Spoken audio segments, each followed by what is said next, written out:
मेरे कपड़े भी नीचे वाल उतार दिए थे। सोचो, एक माँ जिसकी गोद में हर बच्चा अपना सबसे सेफ जगह मानता है, अगर वही माँ अपने ही बचपन का सौदागर बन जाए तो। ये कहानी है हरिद्वार की। एक माँ ने अपनी ही 13 साल की बेटी को उसके ही बॉयफ्रेंड के हवाले कर दिया। ना एक बार ना दो, बल्कि पूरा प्लान बनाकर बार बार। और जब ये राज खुला तो सिर्फ घर का भरोसा नहीं, इंसानियत का चेहरा भी टूट गया। अनामिका शर्मा हरिद्वार बीजेपी महिला मोर्चा की लीडर रह चुकी हैं। बाहर से संस्कारी, अंदर से शैतानी मास्टरमाइंड। और उसका बॉयफ्रेंड सुमित पटवाल एक प्राइवेट फर्म में काम करता था। तीसरा आदमी शुभम सुमित का दोस्त था। एक माँ जो पॉलिटिक्स में नारी सुरक्षा की बात करती थी, उसने ही अपनी बेटी के लिए जंजीरें बनाई और फिर एक प्लान बनाया जिसने मासूमियत का खून कर दिया। जनवरी 2025 से मार्च 2025 तक लड़की को हरिद्वार, आगरा और वृंदावन ले जाया गया। सुमित और उसके दोस्त ने उसे नशीली चीजें पिलाई। कहा ये नॉर्मल है। उसके साथ 8 बार तक गैंगरेप हुआ और उसकी माँ वहां खुद मौजूद थी और उन्होंने इसे होते हुए रोका भी नहीं। एक बार नहीं, बार बार। जैसे ये कोई पाप नहीं, बिजनेस डील हो। हर बार उस बेटी की आंखों में सिर्फ एक सवाल था, माँ तू ही ऐसा क्यों कर रही है? पर माँ के लिए ये सिर्फ प्यार था या शायद पावर। फिर एक दिन लड़की ने हिम्मत जुटाई, अपने पिताजी के पास गई, कुछ नहीं कहा, बस रोई। फिर धीरे धीरे सब कुछ बताया। एक बाप के पैरों तले जमीन खिसक गई।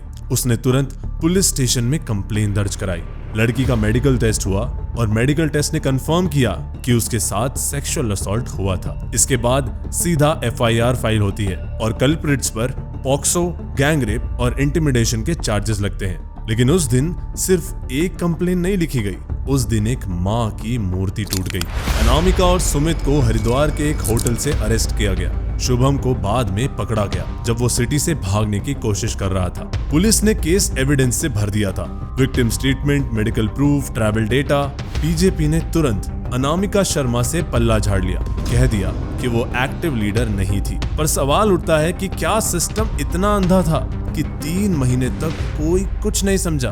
क्या अनामिका के पॉलिटिकल लिंक्स उसकी किसी तरीके से मदद कर रहे थे और इसी वजह से सब चुप थे?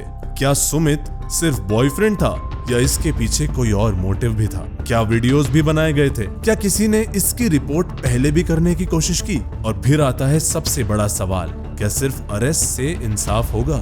जब एक माँ खुद अपने बचपन की बलि चढ़ा दे तो फिर किस पर भरोसा करे सोसाइटी? इंसानियत की सबसे पहली किताब माँ आज शर्मसार हो चुकी है। अनामिका ने सिर्फ एक बेटी का विश्वास नहीं तोड़ा है, उसने माँ शब्द से सबसे बड़ा धोखा किया है। आज हम सबको जरूरत है जागने की। सिर्फ न्यूज देखकर आगे बढ़ने से कुछ नहीं होगा।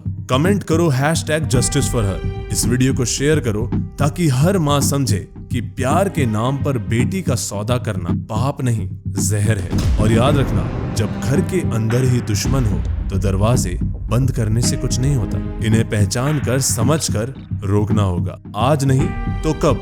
तो दोस्तों, आज की इस वीडियो में इतना ही था। अगर आपको ये वीडियो अच्छी लगी हो तो हमारे चैनल इन्फोलूप को सब्सक्राइब करें ताकि हम आपके लिए ऐसे ही और वीडियोस आगे लाते रहें। हम आपसे मिलेंगे अगली वीडियो में। तब तक के लिए नमस्कार।